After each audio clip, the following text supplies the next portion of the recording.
Gente, vamos passar agora a bola aqui para a Luana. Queria apresentar a Luana para todo mundo. A Luana é a Head de Legal e Compliance aqui da Lumix. Ela está fazendo acontecer todo esse processo de estruturação das nossas operações. E ela tem um conteúdo muito legal para compartilhar com vocês. Vou deixar ela se apresentar um pouco mais, a trajetória dela, né, Lu? E também falar um pouquinho como que você começou aí nesse mercado de ativos digitais antes da gente passar efetivamente para o conteúdo. Obrigada, Nath. Pessoal, estou muito feliz de estar aqui compartilhando um pouquinho sobre esse assunto. É um assunto que eu gosto muito e que eu estudo desde 2014/15. Então, acho que vai ser um encontro aqui que a gente vai poder compartilhar um pouquinho as nossas experiências, né? Como a gente já vem falando, né, Nath, nesses 3 dias de webinar, é um assunto que está sendo construído dia após dia. Então, acho que muito aqui, como o próprio Carlos falou na conversa anterior, essa troca ela é fundamental. Mas me apresentando aqui rapidamente, antes da gente entrar no assunto do tema de hoje, a ideia assim, basicamente falar um pouquinho de forma breve, né, quem sou eu, quem está por trás aqui hoje dessa parte, como a Nath falou, né, do jurídico e do compliance da Lumix. Eu basicamente sou advogada há 10 anos, eu atuo com compliance desde 2015, e quando a gente fala de compliance, existem vários recortes legais, normativos possíveis, né, então eu falo que minha vida no compliance começou lá atrás, com a lei de corrupção empresarial, desde 2013, né, estudando o assunto, e aí foi caminhando e acompanhando alguns movimentos ali de conformidade, tanto na parte LGPD, quanto na parte de regulação de novos ativos virtuais. Com a parte aqui mais voltada ali para o direito digital e construção, né, desse mercado mais regulatório, barra de compliance voltada aqui para os ativos digitais, acho que eu posso dizer que foram nos últimos 3 a 4 anos. Então, a minha experiência, ela está muito voltada ali para o mercado privado na atuação em escritório de advocacia e, mais recentemente, né, desde novembro do ano passado, eu estou integrando aqui o time, então, interno da Lumix.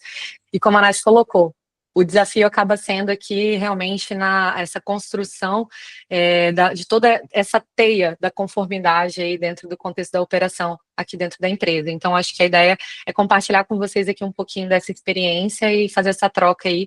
E, para além disso, eu gosto sempre de apresentar também um lado legal da minha carreira, que eu também sou procuradora, e acabo que eu tenho aí esse embate, né, esse diálogo, na verdade, com o poder público no meu dia a dia. Então, a gente que é profissional do compliance, a gente tem que ter essa interdisciplinaridade. E esse diálogo com as instituições públicas, privadas, ele é fundamental, além, né, de um domínio maior ali em vários temas e subtemas aí dentro da área do direito, que acaba sendo importante no nosso dia a dia, exatamente pela construção ali de tudo que envolve, quando a gente fala sobre essa conformidade jurídica, legal, enfim, aí depende do recorte. Mas vamos lá, Nath, acho que já dá para, feita essa pequena introdução aí, para falar um pouquinho mais sobre o assunto. Boa. Lu, a gente fala aqui, eu, vários colegas, você, a gente discute bastante. É um desafio a gente acompanhar esse processo regulatório, e a gente, quando fala de Brasil, né? O PL que está no âmbito legislativo, a consulta e todos os debates estão acontecendo no âmbito ali do regulador do Bacen. Mas eu acho que aqui internamente o nosso desafio e o seu desafio é muito maior, porque uma empresa de cross-border payment, ela não vai olhar só a nível Brasil, né? É a nível global. A gente discute as questões nos Estados Unidos, como vem sendo a percepção, na Europa. Cada país que a gente vai tocar e a gente vai operar tem toda essa rediscussão. Eu acho que é um dos pontos que eu quero aí, no decorrer da nossa conversa, abordar. Mas, iniciando, para a gente ter um start, quais são os principais desafios de estruturar os programas de compliance no ecossistema cripto de forma eficaz, de forma sólida e que dê uma margem de segurança operacional para a empresa? Perfeito, Nath. Eu acho que para falar desse assunto, a gente tem que partir de 2 premissas importantes aqui, acho que só para balizar um pouco o assunto do compliance, né? Quando a gente fala em compliance, né, pessoal, acho que muitos aqui já atuam diretamente com essa área e tudo mais, mas eu acho que é importante a gente partir de 2 premissas para conseguir, então, afunilar para o universo cripto. O compliance, ele nada mais é do que essa conformidade a alguma norma, legislação, práticas éticas, regulatórias, enfim. É uma conformidade uma conformidade a uma determinada legislação propriamente dita. E quando a gente fala isso, né, acaba que vem a pergunta, né, de milhão, que a gente vem falando aqui nesses últimos 3 dias, mas como adequar, fazer uma aderência a uma operação, ou seja, deixar ela conforme uma determinada legislação, um determinado regulamento, quando a gente ainda está num cenário de incerteza legislativa. Ou seja, né, a gente não tem hoje, até o próprio Carlos estava comentando há pouco, né, muito bem, então, a gente não tem hoje uma norma diretriz, né, algo que direcione o que eu devo fazer de uma forma objetiva. Então, dito isso, né, acho que é importante a gente estar sempre com essa premissa de que a gente está tentando, então, fazer uma aderência, uma conformidade legal, ética e regulatória, de algo que ainda está em construção.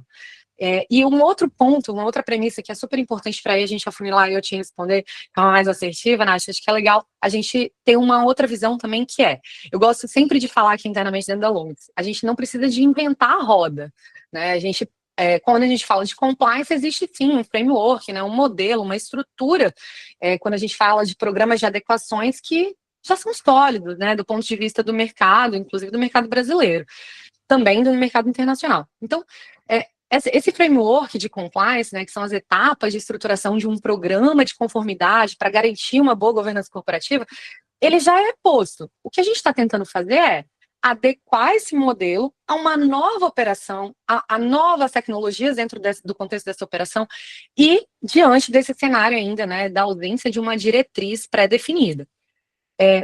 Um outro ponto que eu acho super importante, né, antes da gente falar até dos desafios, é legal sempre, sim, partir dessa premissa, que a inexistência de um determinado fluxo, muitas das vezes, né, quando a gente fala do ponto de vista da conformidade, talvez seja até melhor do que a existência ou a criação de um fluxo que a gente não consiga cumprir no nosso dia a dia.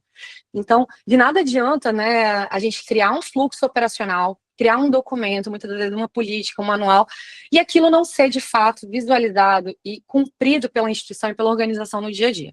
Então, falar de compliance, falar de conformidade, sem a existência desse arcabouço legal que sustente uma diretriz objetiva para o que a gente está operacionalizando, é, de fato, um grande desafio, né? Porque hoje a gente não tem, então, essa regulamentação específica dentro do contexto brasileiro que dê, né, uma diretriz mais assertiva mesmo, né, sobre as boas práticas do ponto de vista da conformidade. A gente tem hoje, no cenário brasileiro, uma lei, né, de prestadores de ativos virtuais, e como vocês sabem, né, essas discussões em torno ali das consultas públicas relacionadas ao Bacen. Ou seja, os nossos entes e as nossas entidades reguladoras ainda estão se organizando para definir quais serão esses requisitos que vão ser exigidos por eles, né, para aferição, a verificação, ou até mesmo para o licenciamento das atividades envolvendo toda essa onda aí dos ativos, né, das prestadoras de ativos virtuais. Então, acaba que hoje, né, se a gente for avaliar, existem vários desafios. Então, a ausência de uma regulamentação, sem dúvida, eu acho que é o ponto de partida. Tem um segundo fator, uma agravante que você até colocou na sua fala, Nath, que é a questão de hoje a gente estar num mercado global, onde quem trabalha, né, com esse assunto sabe que a gente está envolvendo várias jurisdições nas operações, muitas das vezes, né, às vezes a operação não está centralizada em um único território, e isso acaba, né, essa interface entre jurisdições acabam criando, né, eventuais red flags, né, eventuais questões que têm que ser levantadas, né, pelo time jurídico, pelo time de compliance, do ponto de vista, temos ou não que estar aderente a uma legislação estrangeira, porque hoje a gente sabe, né, que nessa matéria de conformidade existe uma grande teia, né, entre os agentes dentro desse ecossistema. Então, o fato de não existir, né, uma regulamentação harmonizada, né, entre os países, cada país está regulando do seu modo, existem boas práticas a níveis internacionais, existem países que ainda estão em fase também de regulamentação, como é o nosso caso, como é o caso dos Estados Unidos. Temos países que estão mais à frente, ou no caso da União Europeia, né, que temos ali o MiCA, que já tem um bom arcabouço, né, e uma grande diretriz que a gente acaba se utilizando no nosso dia a dia, mas que no final do dia também diz muito sobre o mercado estrangeiro, no mercado deles. Então a gente não pode também pegar essas legislações e tentar aplicar um copia e cola dentro do cenário da nossa operação. Ou seja, o desafio, né, da ausência desse direcionamento, a ausência dessa harmonização, né, essa ausência de definição dessas categorias hoje envolvendo os prestadores de ativos virtuais, quando a gente fala, né, inclusive no cenário brasileiro, nós temos ali várias figuras que já foram sinalizadas minimamente todo o Bacen, no sentido da criação do intermediador, da figura do intermediador, do custodiante, né, quem vai ser exchange. Então, todas essas categorizações, elas variam a depender da legislação que a gente está avaliando. Então, quando a gente fala de deixar uma operação conforme a algo, a gente tem que entender que esse impacto acaba tendo, né, em várias esferas, níveis e até mesmo em jurisdições distintas da que eventualmente aquele país esteja de fato sediado ou com operações ativas.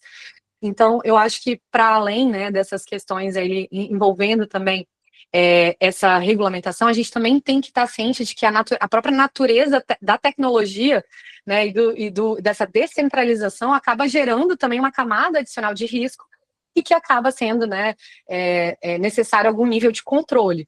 Então, acredito que, Nath, desafios assim, iniciais, sem dúvidas, a gente poderia já iniciar pontuando sobre essa questão da ausência de regulamentação, a ausência de uma padronização das categorias dentro do ecossistema hoje, né, em vários níveis. Então, a gente está, de fato, nesse ambiente, então, de incerteza jurídica ainda, dessa dificuldade do próprio direito de regulamentar uma tecnologia que embora hoje já esteja sendo utilizada em diversas operações, como a gente vem falando aqui, né, a nível, por exemplo, né, do contexto de operações de câmbio, né, instituições financeiras do mercado tradicional tentando, de algum modo, incorporar essas tecnologias, os usos das tecnologias blockchain, o uso dos criptoativos, de um modo geral, para tentar, então, ser uma nova camada de produtos ou serviços de uma determinada empresa ou instituição, acaba trazendo também para o próprio direito essa dificuldade de regulamentação, porque a tecnologia ela está se movimentando e ela está parece que a cada dia tem uma novidade, né? Uma nova forma de uso daquela tecnologia. Então, como criar parâmetros de controle, de avaliação de riscos de algo tão mutável? Eu acho que é por isso que o próprio Banco Central teve que abrir, né, essa consulta para entender como que o mercado enxerga essa regulamentação, porque, inevitavelmente, né, isso vai vir, né, e hoje a gente tem um ecossistema que está sendo difícil de ser regulado exatamente pela sua dinamicidade. A gente completamente de um formato tradicional, então num cenário descentralizado, com novas tecnologias, novos produtos, novos serviços, por meio de todas essas novas ferramentas do direito, né, dessa regulação dos novos ativos virtuais, acabam, de algum modo, impactando também no universo jurídico. Então, acho que como a gente fala, né, o direito ele está sempre um passo atrás, né, da tecnologia, porque ele está tentando ali, de algum modo, trazer algum nível de segurança jurídica para o sistema, de um modo geral, mas como? Né? Para isso ele precisa entender como usar a tecnologia. Então, acho que é esse o grande desafio hoje, né, dentro desse contexto. Quando a gente constrói um fluxo operacional e tem amoldado a regulação, vamos supor, do Brasil, talvez esse mesmo fluxo tenha uma compreensão e um entendimento, um encaixe na regulação de outra jurisdição completamente diferente. E esse jogo de interpretação, compreensão, adequação é extremamente desafiador, coloca a gente em xeque, faz a gente estudar e permear nos meandros aí de vários conceitos. Tem essa percepção de compliance, você comentou um pouco da sua bagagem de compliance antes de ativos digitais, como é que você diferenciaria o compliance, digamos, tradicional com compliance envolvendo ativos digitais, blockchain e stablecoin? Perfeito, Nath. Eu acho que essa conversa faz todo sentido, pessoal, porque, como eu disse, né, a ideia não é inventar um novo compliance, né, não é um novo compliance cripto. Eu acho que a ideia da conformidade ela tem que ser muito sólida em termos de framework. Então, os programas de adequação, de um modo geral, eles partem, né, vamos dizer assim, dessa visão mais tradicional da conformidade, que é aquela estrutura uniforme, né, de avaliação de conformidade, que é um suporte da alta administração, uma avaliação de riscos, né, bem estruturados, ou seja, o que aquela operação tem de diferente que possa, eventualmente, causar algum impacto ou sofrer algum impacto de alguma legislação vigente dentro daquele contexto em que ela está inserida, entender se a gente tem riscos baixos, médios, altos ou altíssimos, a depender do serviço ou do produto que está sendo ofertado, né, a depender do nível de relações, vai ser B2B, vai ser B2C, isso aumenta ou não o nível de risco dentro daquela operação. Então, esse suporte da alta administração, essa necessidade de avaliação de riscos de uma forma contínua, né, de entender quais são as legislações, então, aplicáveis àquela estrutura organizacional, isso não muda. né? Isso não muda se a gente está falando de contexto cripto ou não. Então, além disso, né, depois dessa avaliação de riscos, a construção dos documentos, né, porque quem trabalha com compliance sabe, a gente faz muita política, muito manual, muito documento, mas isso é só uma evidência da criação de um determinado fluxo da empresa. Nada mais é do que uma evidência ou um direcionamento, né, do ponto de vista estruturado, né, para que seja seguido, né, naquela organização. Então, quando a gente estrutura um documento, acaba que a gente tem que entender se de fato ele está aderente à realidade operacional daquela entidade, daquela empresa. Então, isso não muda, né? Se a gente está falando de cripto ou não, isso está dentro do contexto ali do que a gente pode dizer do framework de compliance. Então, essa avaliação de risco, estruturação de documentos, treinamentos, né, auditorias, realizações de criação de mecanismos de reporte, né, para uma eventual denúncia, né, dentro do contexto da estrutura para ser apurada, avaliada. Isso é o que eu gosto de chamar da receita de bolo ali da conformidade. Não muda, né? Isso continua sendo replicado dentro do contexto aqui do universo cripto, e o universo aqui da conformidade voltada aí para as novas tecnologias. O que eu acho importante, Nath, eu sempre levanto essa bandeira, assim, quando a gente está falando com alguns players do mercado, para entender também como eles estão fazendo essas adequações e esses ajustes, é exatamente como trazer esse framework, essa receitinha, né, esse bolo do que a gente está ali dentro do passo a passo, do que é usualmente considerado como uma boa prática, para o contexto, né, de uma operação tão dinâmica, de algo que é, como eu disse, né, vai para além dos territórios jurisdicionado. Então, assim, não é só operação, quando a gente fala, por exemplo, Lumix, não é só contexto brasileiro, a gente tem interface aí com vários países. Então, como fazer, né, esse match, né, do que é tradicional versus do que está sendo criado novo e ainda não tem um direcionamento exato para ser cumprido ou seguido. Eu acho que nesse ponto a gente não tem que inventar muito, né? Então, o que eu brinco, e eu acho que o que a gente tem visto também dentro do contexto dos outros players do mercado, dos outros parceiros, clientes, enfim, sendo feito, que eu queria compartilhar com vocês. Hoje, como a gente vem falando, né, o Banco Central ele vai, sim, estabelecer algumas diretrizes para o licenciamento das prestadoras de ativos virtuais.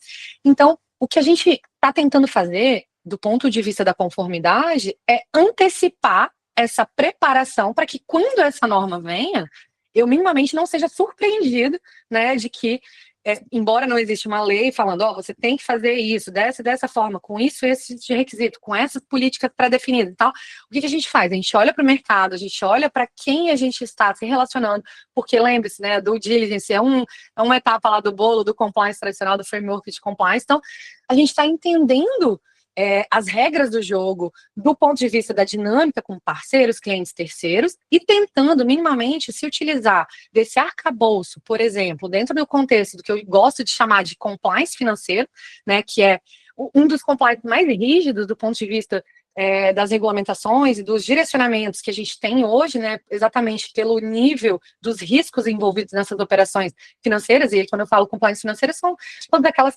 entidades ou empresas que, de algum modo, estão submetidas às regras do Banco Central. E aí são submetidas àquele bolo de circulares. Quem já trabalhou com o Banco Central sabe como é desafiador acompanhar todas aquelas circulares, todos aqueles direcionamentos do órgão, do ponto de vista da construção desse compliance. Então, o que eu acho que é importante, né, a gente sedimentar e entender? É lógico que não dá para simplesmente fazer um copia e cola do compliance tradicional para um modelo de negócios que não necessariamente vai estar 100% aderente, né, a essa estrutura tradicional. Mas é lógico que, se a gente olha, por exemplo, para uma perspectiva do compliance financeiro, já existem regras postas, muito claras, pré-definidas, e elas são os mais altos níveis de exigências, a gente consegue olhar para elas e se inspirar para tentar minimamente adequar, ainda mais quando a gente fala, né, Nath, do contexto assim, de operações que envolvam stablecoins. Acaba que, de uma maneira ampla, envolve perspectiva financeira. Então, sobre esse ponto, né, a gente tem que pegar o que é aderente à nossa realidade, o que é considerado de fato boa prática e fazer as adequações do ponto de vista jurídico, né, para o que de fato se adere à nossa realidade, da nossa estrutura e da nossa operação. Então, quando a gente fala, né, desse compliance financeiro, que acaba sendo um compliance mais tradicional, Claro que ele vai servir, portanto, de uma inspiração, mas a gente tem que tomar o cuidado para não fazer somente um copia e cola e replicar algo que é exatamente o que a gente está tentando fugir, né? Porque se fosse isso, a gente seria já submetido de cara, como prestadores de ativos virtuais, por exemplo, né? E as entidades que são submetidas, portanto, a essa regulamentação brasileira, já seria submetido de cara aquelas regras circulares. Ia ser muito mais fácil para o Banco Central só falar, galera, agora vocês vão ter que cumprir essas regulamentações aqui. E não é isso que ele está fazendo. Então, se ele se demonstra, por meio das consultas públicas, um caminho para diálogo com as empresas, com as entidades envolvidas nessa seara, né, nesse tema, significa que ele já entendeu que a estrutura dele tradicional não vai poder ser replicada. Tudo bem. Mas a gente consegue, enquanto agente atuante no mercado, minimamente se inspirar nessas boas práticas para conseguir trazer para dentro da nossa operação coisas ou práticas, né, que sejam de fato possíveis de serem implementadas e que tenham uma razão de ser. Como eu disse, né, a ideia não é criar um fluxo que não seja cumprido, é criar um fluxo que minimamente a gente consiga, por óbvio, né, mitigar algum risco e criar ali uma solução, uma saída possível dentro daquele contexto da organização. Então, penso que quando a gente fala, então, dessas verticais possíveis de compliance, né, é muito na moda falar compliance anticorrupção, compliance em dados, né, compliance financeiro, compliance criminal. Então, tem várias possibilidades dentro do contexto da conformidade. Eu, particularmente, gosto sempre de entender o compliance como um recorte de algo, então a gente está recortando para que aquela operação esteja aderente a uma determinada legislação, norma ou segmento. Mas, por óbvio, a gente não pode simplesmente fingir que não existe os frameworks, os modelos, as estruturas desse compliance, mas trazer para cá, né, para essa outra caixinha, de uma forma aderente, minimamente estruturada e que, de fato, interaja com a nossa operação, né, e não simplesmente seja um grande copia e cola, porque aí vai travar e não vai resolver, e aí eu te garanto que seu cliente não vai ficar feliz no final do dia com a quantidade de regras criadas, porque, Nath, a galera acaba não gostando muito da galera do compliance, viu?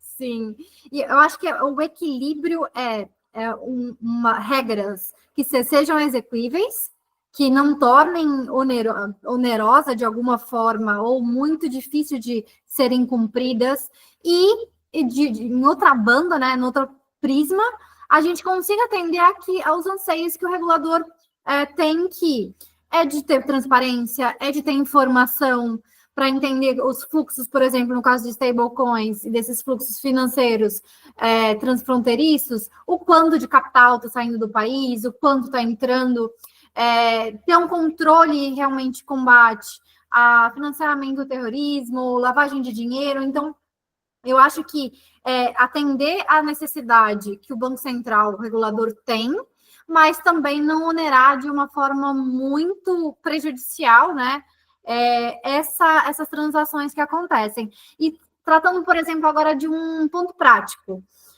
O que muda, por exemplo, a abordagem de QIC, QIB?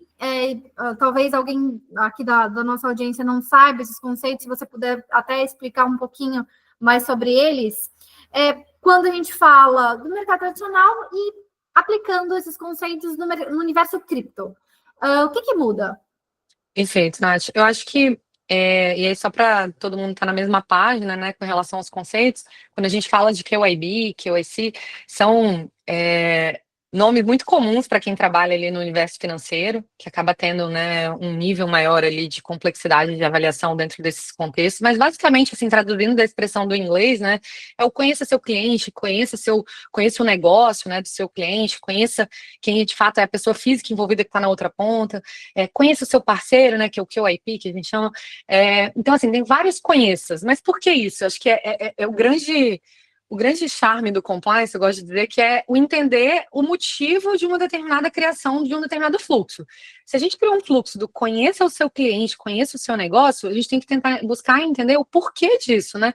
Na verdade, a gente precisa de entender com quem a gente está se relacionando exatamente porque, do ponto de vista da conformidade legal e regulatória, nós temos que, e aí vem nessa construção desde a lei de corrupção empresarial brasileira, né, essa construção do conheça o seu terceiro, né? Essa construção do entender com quem a sua organização, a sua empresa, ela está, de fato, negociando ou fazendo relações comerciais para que evite-se que haja, né, uma cadeia sequencial, por exemplo, de atos ilícitos, ilegais ou de corrupção. Então, se a gente vai criando essas camadas do conheça o seu terceiro, inevitavelmente, né, a gente vai pedindo também que o parceiro também adote essas boas práticas, a gente vai criando, então, uma grande rede de proteção. E assim a gente consegue minimamente entender os riscos, né, a dependendo da operação, a dependendo do contexto. Mas, trazendo aqui para o universo cripto, acho que é legal a gente falar que essas são regrinhas que a gente acaba importando, né, como eu falei, muito do compliance financeiro, então, entender quem é a pessoa física ou jurídica que está na outra ponta, né, o motivo, né, daquela negociação. Aqui dentro da Lumix a gente sempre faz, né, essa pergunta nos onboardings, eu acho legal de compartilhar, porque acaba sendo uma pergunta que o time de compliance geralmente faz, né, que é como que a sua empresa pretende interagir de acordo com o seu modelo de negócio com a nossa infraestrutura, né? Então, é entender minimamente para que você quer nos contratar ou eventualmente você quer contratar a nossa solução. Isso a gente faz para a gente já tirar, Nath, os aventureiros, né? Os aventureiros geralmente já são cortados aí nessa primeira pergunta, porque muitas vezes não conseguem nem fazer as inter-relações, né, dos conceitos. Mas a criação desse QIB, QIC, nada mais é do que a criação de um processo, né, um procedimento de identificação e verificação desses clientes, desses parceiros, dessas partes interrelacionadas. Então, isso passa até, pessoal, da escolha da infraestrutura ou de uma ferramenta que está sendo utilizada. Eu preciso de saber se essa ferramenta, ela de fato vai atender ao que eu preciso para o meu modelo de negócio. Eu preciso saber se essa empresa que vai fornecer essa ferramenta para a minha infraestrutura, ela não está em uma lista, né, sancionada, se de fato essa pessoa jurídica ela não está envolvida em nenhuma listagem, né, de sancionamento a nível nacional ou internacional. Então, a gente vai criando avaliações e monitoramento desses fornecedores, desses parceiros, para mitigar os riscos. Só que quando a gente fala, isso é o compliance tradicional, mas quando a gente fala para cripto, e aí respondendo de forma mais assertiva, talvez sua pergunta, a gente cria uma camada adicional que a gente não está só falando do mercado tradicional, né? Então, a gente está falando também das relações e das transações e do que acontece on-chain. Então, a gente precisa entender o que está acontecendo do ponto de vista, né, das entidades físicas e tudo mais, mas também, né, com relação aos nossos ativos. Então, tudo isso acaba criando ali, de certo modo, uma camada, né, de avaliação, de interação e de entendimento. Então, além, né, óbvio, desses QIBs, QICs e vários knows, né, know your customer, enfim, por aí vai, a gente também está olhando do ponto de vista da conformidade para fluxos, processos internos que envolvam também acontecimentos ou interfaces na blockchain. E isso acaba criando, portanto, né, uma camada também a mais de preocupação e de avaliação e de monitoramento. Então, a gente começa, portanto, né, quando a gente fala da conformidade, a avaliação dessas partes interrelacionadas e depois a gente vai afunilando e vai criando algumas camadas adicionais de proteção de toda essa grande rede. Nossa, como se fosse uma escada, né? A gente vai construindo bloquinho a bloquinho até a gente construir uma esteira, né, sólida para a gente conseguir montar operações fluidas. Então, só quem participa desse processo de construção sabe como é penoso cada degrau nesse processo. E conta para a gente, compartilha com todo mundo um pouco dessa estrutura, né? Como é que a Lumix estruturou as camadas de proteção, análise de risco e essa adequação regulatória na entrada de novos clientes. Eu acho que esse é um processo que boa parte das entidades, dos interessados em explorar esse ecossistema e esses benefícios trazidos pelas stablecoins, eles vão ter que passar também. Cada um, não só do nosso lado, que provê essa infraestrutura, mas os clientes também têm que se preparar para construir esses bloquinhos e ter esse processo interno. Compartilha um pouco de como foi esse processo para todo mundo também ver como é que os desafios que a gente passou. Não, legal, Nath. Eu acho até que para falar disso é importante todo mundo entender que hoje, quando a gente fala de cripto, stable, enfim, das prestadoras de ativos virtuais e esses possíveis serviços, operações que envolvem todo esse universo cripto, a gente tem camadas ali de riscos que acabam variando, né? Então, um dos grandes riscos que, inclusive, são sempre levantados nas redes, né? A gente vê muita gente falando muita coisa sem conhecimento técnico também sobre o assunto, no sentido de, o uso de cripto acaba trazendo mais riscos, por exemplo, relacionados à lavagem de dinheiro, né, financiamento ao terrorismo, e todos esses riscos que a gente acaba ouvindo muito do ponto de vista das instituições financeiras tradicionais, né, desse campo regulado tradicional, mas que acaba, de algum modo, criando algumas interfaces com o nosso mundo. Isso é legal de falar, por quê, pessoal? Porque para vocês entenderem o que a Lumix fez e construiu nesses últimos meses, né, e anos,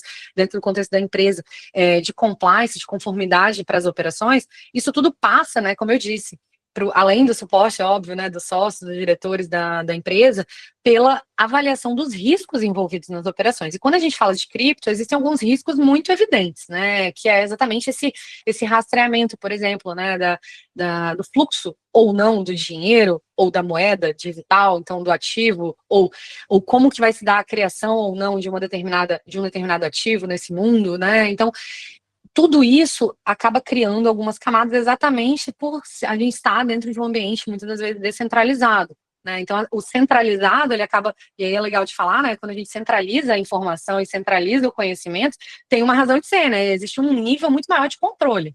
Quando a gente descentraliza, em tese, que é o que a gente tanto fala, assim, que às vezes dá uma má interpretação entre centralizado e descentralizado, que é, na verdade, o descentralizado é todo mundo checando e fiscalizando ao mesmo tempo, sem depender de uma infraestrutura única aqui centralizada.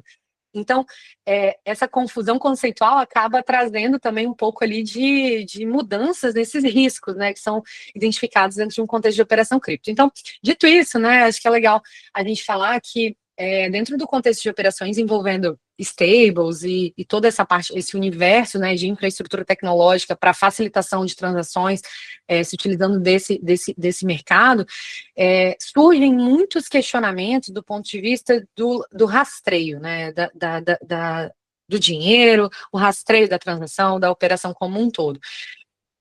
E aí, o que acaba acontecendo, né? Na verdade, a gente precisa de criar fluxos, processos, procedimentos para tentar, minimamente, assegurar que todo o fluxo dessa informação e dessa operação vai sair de ponta a ponta seguro, né? Para as partes envolvidas e para quem está orquestrando tudo isso. Então, eu acho que esse é o principal ponto, né, de compreensão para vocês entenderem, né? É óbvio que a gente também tem que estar se relacionando, como eu disse há pouco, né, com parceiros, fornecedores e clientes que também estejam preocupados no mesmo nível, né, do ponto de vista da conformidade, para que a gente crie, então, essa grande rede protetora, mas, ao mesmo tempo, né, garantindo que as nossas operações são, de fato, né, avaliadas, monitoradas e, de fato, criados fluxos de processos que são só aqueles necessários para construir a segurança jurídica necessária para estruturar e entregar o resultado final pretendido.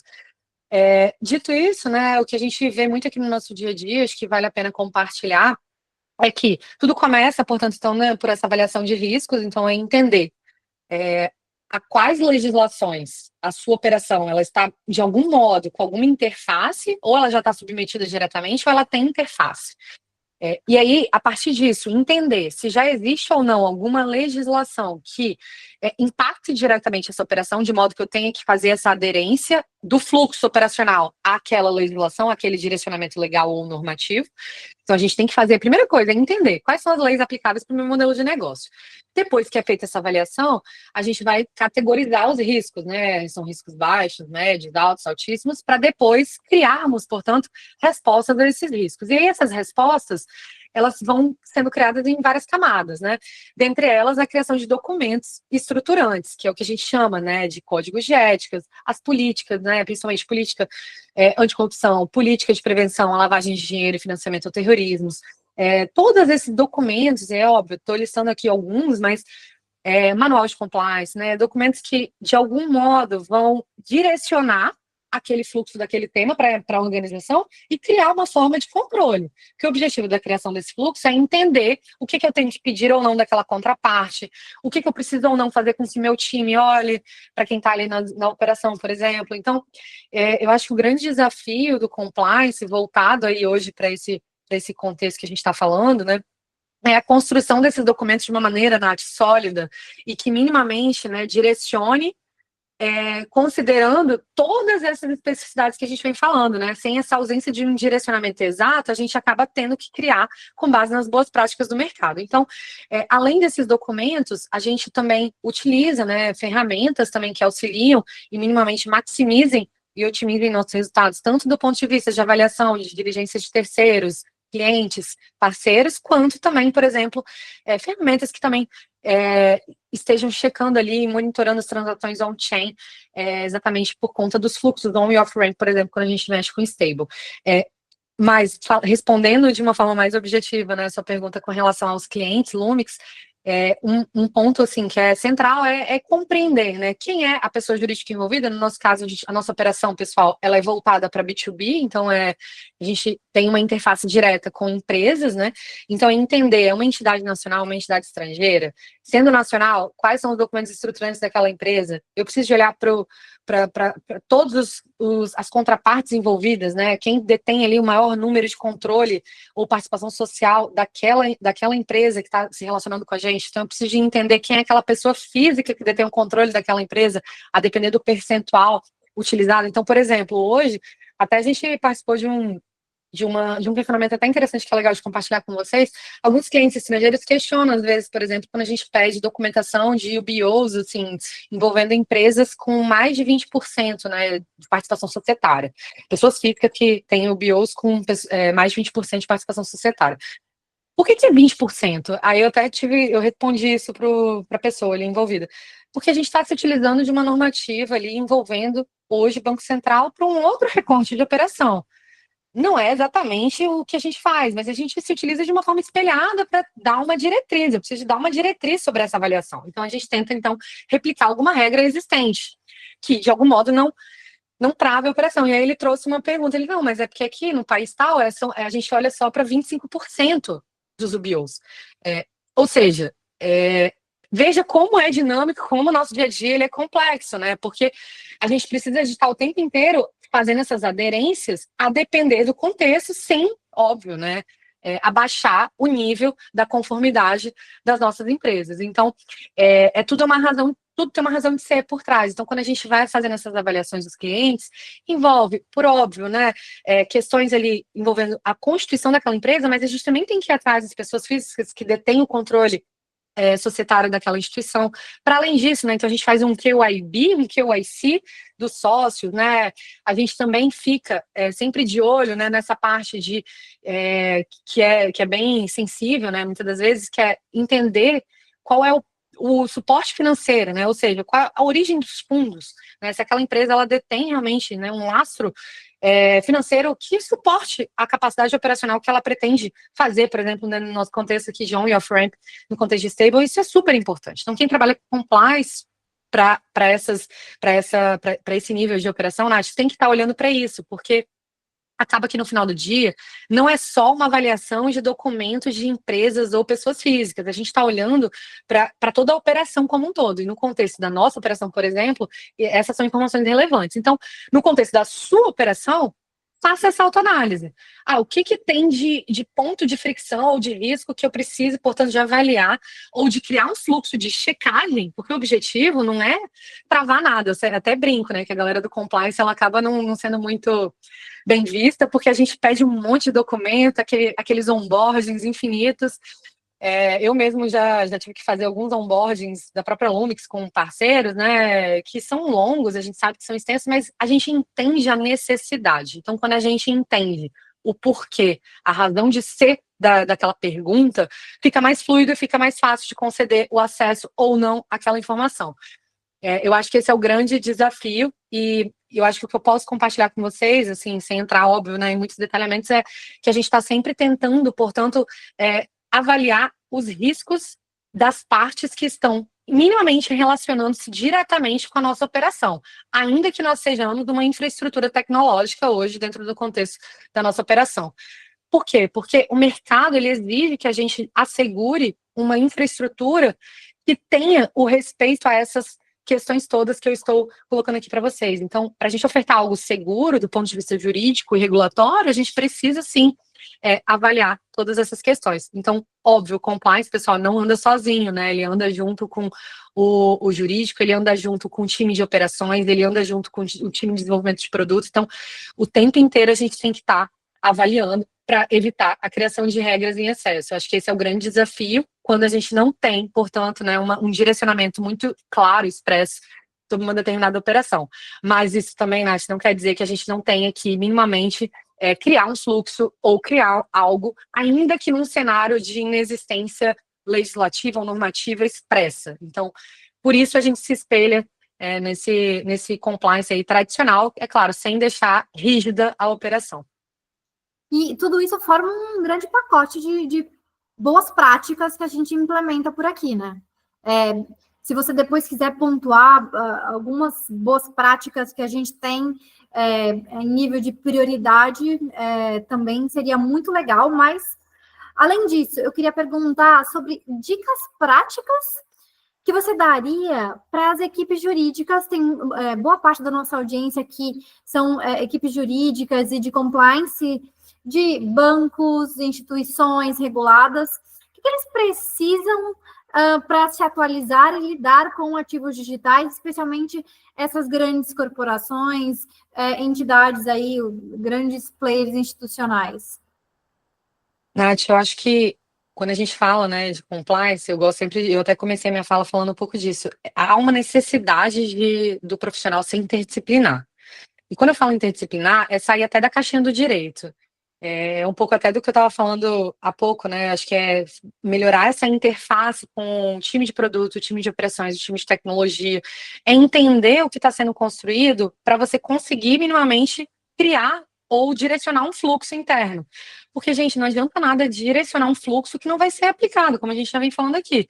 Só que para isso a gente precisa de entender a operação da nossa empresa, né? Então, se a gente está falando aqui de um universo novo, né, envolvendo novas tecnologias, envolvendo o uso de uma tecnologia, por exemplo, sustentada na blockchain, sustentada em toda essa grande rede, esse profissional, primeiro, ele tem que entender a tecnologia. Eu acho que não tem para onde fugir, assim, não dá para falar de criação de regra jurídica, ou seja, isolada da tecnologia. A gente precisa, portanto, né, entender do que se trata essa tecnologia.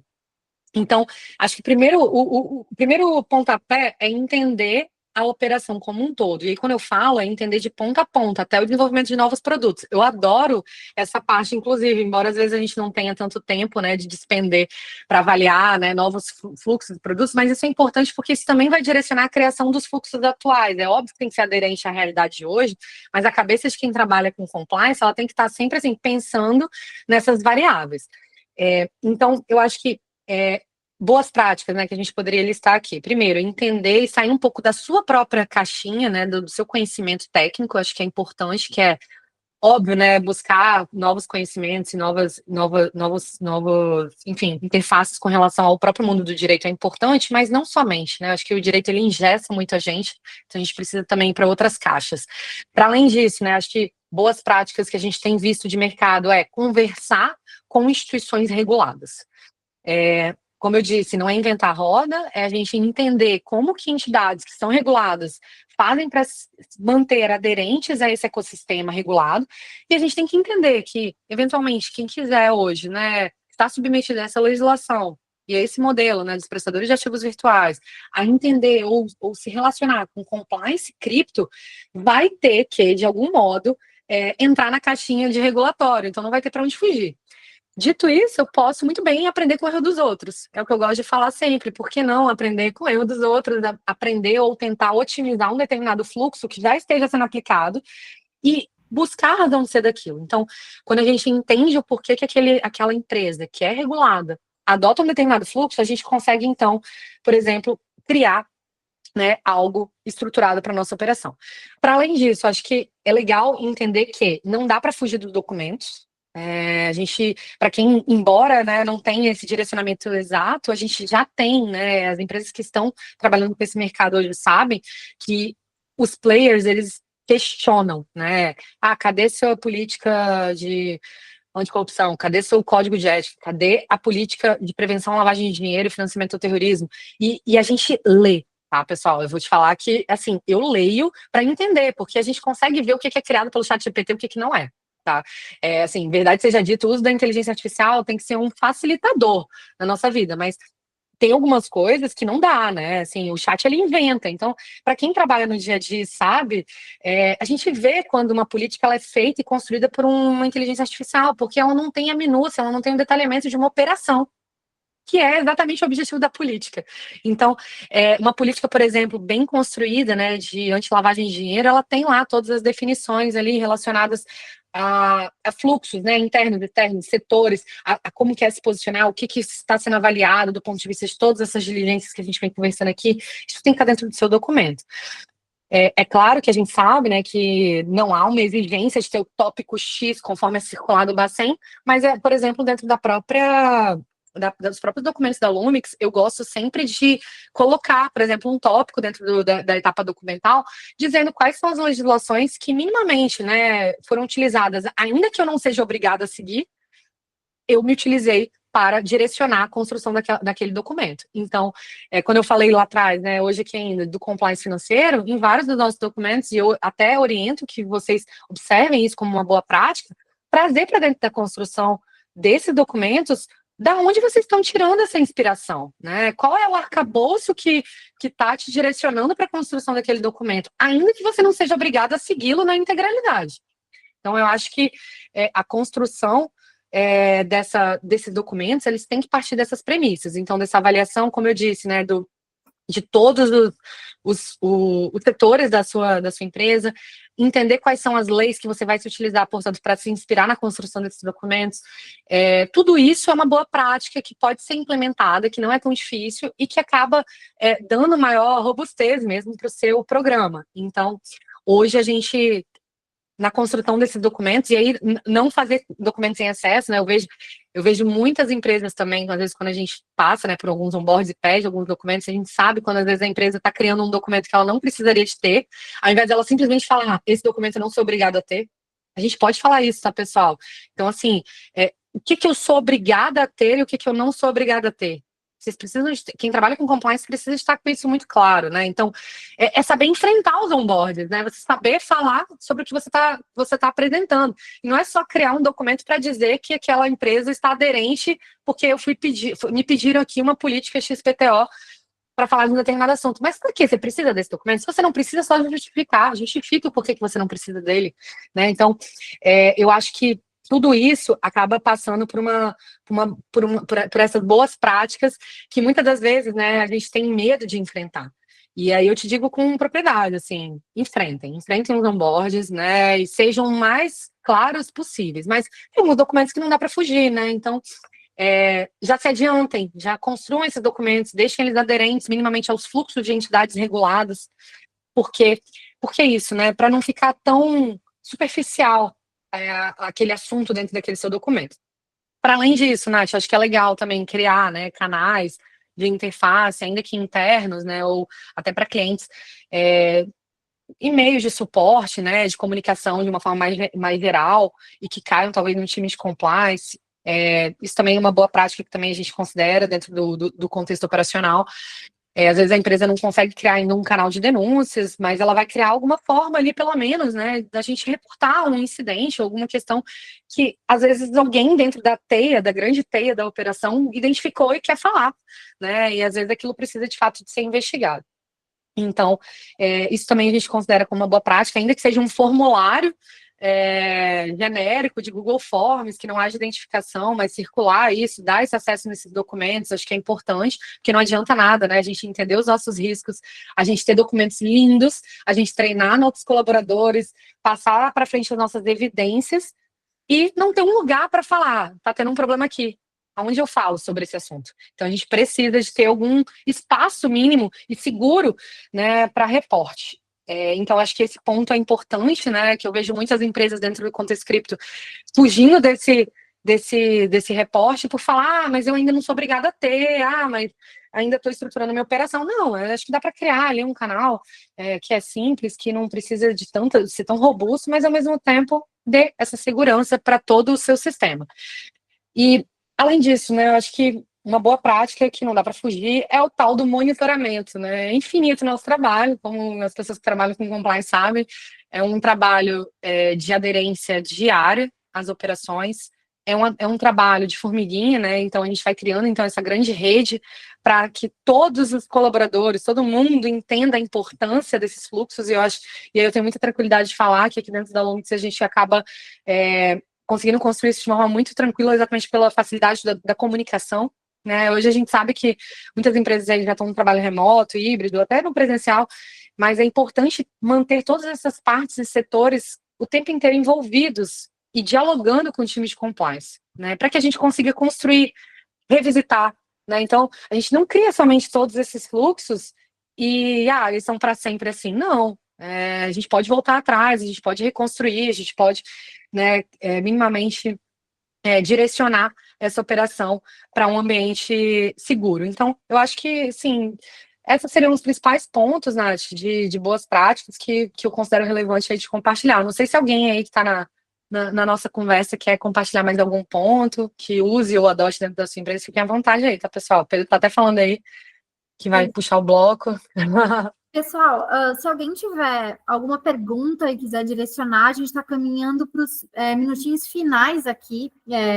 Quem puder enviar seus questionamentos, a gente aproveita que a Lu está disponível, ela pode já elucidar algum ponto. E, Lu, enquanto o pessoal formula aí, de repente, alguma pergunta, caminhando para as considerações finais, qual a sua perspectiva aí nesse cenário regulatório e legislativo do que está acontecendo, expectativas do que vai acontecer nos próximos capítulos, meio que uma previsão futurista. Sai esse ano? Vai sair no nosso bolão, vamos fazer um bolão na empresa. Sai quando? Sai junho? Sai julho? Sai no segundo semestre mesmo? Legal, Nath. Eu fico até feliz de compartilhar, né, que a Lumix e a gente fez esse trabalho interno junto com assessoria, né, e construção interna e externa, e participou ativamente das consultas públicas do Bacen. Então acho que isso é bem legal de ter participado desse diálogo e minimamente ter possibilitado, né, essa construção e falado um pouquinho, né, em especial a gente falou, por exemplo, numa consulta no edital 111, né, que é um edital que tem super interface com a nossa operação. Então, eu acho que o principal é a gente estar atento ao que o mercado já está, a forma como o Banco Central, né, os próprios órgãos reguladores já estão se movimentando, né, então acho que não dá para fugir da leitura, da leitura fiel ao que já está ali nos editais. Então, embora os editais tenham fechado, acho, Nath, que é legal deixar esse aviso para todo mundo, voltem nos editais. Né, voltem ali minimamente na minuta do regulamento, porque ainda que alguma coisa mude, a gente já tem um indicativo. E tendo esse indicativo, a gente já consegue estruturar e antever as questões. Então, acho que, é claro que é futurístico, eu acredito que sai esse ano, tá? Assim, respondendo de forma objetiva, acho que o órgão, ele tem essa necessidade de dar uma resposta para esse mercado que já está atuando a todo vapor. Então eles querem botar as regras do jogo claras, mas eu acho, Nath, que não vai ser um processo simples, né? Assim, embora a legislação vai vir, as normas vão vir, né? Os atos normativos secundários vão aparecer, mas vai ser essa adequação vai se dar aos poucos, né? Vai ser devagar. Então vão ter prazos, mas assim, quem já puder se antever e minimamente se antecipar, eu acho que é esse o caminho, né? Indo muito na linha do que o próprio Carlos comentou na primeira hora aí de webinar. É exatamente o que a Lumix está fazendo. Então, o nosso objetivo é sempre tentar minimamente, né, já estar ofertando todos esses fluxos, processos, procedimentos conforme ao que o mercado, tanto nacional quanto internacional, está direcionando, né, a operação e direcionando o entendimento. Então, eu acho que para quem está trabalhando com isso, não dá para fugir da leitura desses documentos, né? Acho que, embora não dê mais para participar ativamente, dá sim para ler, dá sim para entender qual vai ser o caminho, né, e o tom desse Banco Central, do ponto de vista ali da regulação. E isso tem interface direta com o dia a dia de quem trabalha com conformidade. Então, não dá para fugir, né, e fingir que não está acontecendo, porque as coisas já estão sendo direcionadas. Acho que é isso. E o segundo ponto, talvez, de fala, que eu acho que é legal compartilhar, como eu disse, né, eu acho que é importante a gente aprender com o erro dos outros. Nós não estamos num ambiente novo, no sentido de não vamos ser as primeiras empresas a serem reguladas no contexto brasileiro, então a gente está dentro de um ambiente regulado, então vamos aprender com outras empresas que estiveram em ambientes regulados do ponto de vista anteriores e tentar já se antecipar e fazer o máximo de aderência possível para que não haja aquela correria quando a norma vier. Acho que esse é o caminho que eu enxergo para os próximos meses aí. É óbvio que quem tiver, né, pessoal, mais estruturado, isso gera, como a gente sabe, né, o ponto de vista do compliance é preventivo, né? Então, nosso objetivo é sempre prevenir que aconteça algo. E se acontecer, ter as ferramentas, né, os mecanismos certos para dar respostas àqueles problemas que eventualmente surgirem. Então, o quanto antes a gente conseguir criar esse valor para a empresa e estabelecer esses fluxos e deixar todo mundo na mesma página da importância da construção disso para uma boa governança empresarial, eu acho que acaba sendo ali o caminho, né, para a gente criar ainda mais valor, tanto do ponto de vista, né, de angariar novos clientes, quanto de relacionamento com parceiros que são ali eventualmente essenciais para o contexto de uma determinada operação. Pelo menos é como eu enxergo aqui hoje, e é assim que eu vendo meu peixe aqui internamente. Boa, muito obrigada, Luana. Eu acho que foi sensacional. Eu acho que o pessoal gostou bastante e agregou ter essa perspectiva, essa visão de quem está construindo, está colocando todos esses bloquinhos, esses degraus. É algo que é desafiador. A gente está aprendendo, está todo mundo. Eu acho que o legal é que está todo mundo aprendendo no mesmo momento. Todo mundo está construindo, tentando interpretar a norma, tanto o regulador também está entendendo um pouco mais sobre esse ecossistema, está sendo um conglomerado. Além disso, gostaria de agradecer todo mundo que está participando. Muito obrigada, Lu, pela participação, foi ótimo. Eu espero que quem esteja acompanhando, tiver alguma dúvida, um questionamento, acho que todo mundo pode acessar e contatar a Luana através do LinkedIn. Eu vou pedir depois para o Pedro colocar aqui no chat o link do LinkedIn dela para que vocês possam contatá-la, enviarem alguma dúvida, algum questionamento. E eu vou encerrar aqui hoje as nossas atividades. Obrigada para quem participou, acompanhou esses últimos dias. Obrigada, pessoal. Até mais.